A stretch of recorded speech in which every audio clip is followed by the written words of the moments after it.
One of the men that we've been helping for months now, we've been able to get him situated into a rehab opportunity 3 times, and each time he left before completing the program.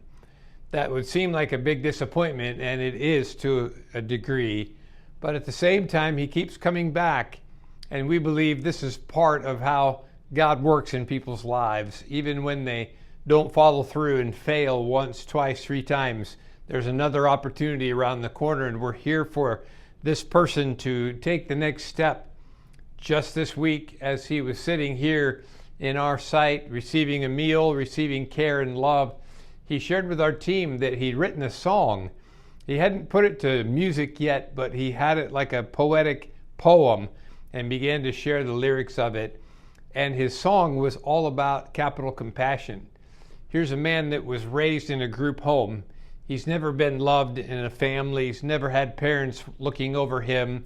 He's been bounced around all through his childhood and now in his adult life, just not finding the path to success. And in this journey, what he's found is love at Capital Compassion, and that was what his song was about. At Capital Compassion, you find dignity. At Capital Compassion, you're cared for, you're loved, you're never turned away. It's the first place he's ever found love, that he knows somebody cares about him.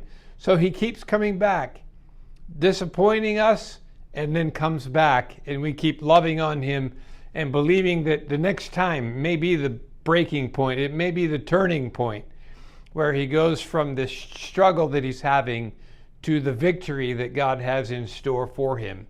That's God's plan, that's God's heart, and that's why we're here at Capital Compassion.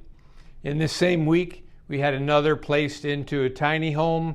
Tomorrow, we're picking up a man to transport him to that destination. Next week, another is already positioned and assigned to a tiny home. On Monday, we'll pick him up and take him there. Person after person that's been on the street struggling to find their way is finding open doors and possibilities. Miracles are happening. Those that have food insecurity are coming to our food pantry and receiving help. Special needs adults are coming and finding training for potential job opportunities. So much happens here in this site, and it's such a blessing to see and to be a part of it. Thank you for caring, for having a heart for the hurting. That's the heart of Jesus, and that heart is in you. We're Capital Compassion. You're a part of us and our family. We need your help, your support, your prayers. And as you give, you're giving to something that's having eternal results, and miracles are happening really daily in the work that we're doing. Thank you for being a part of it.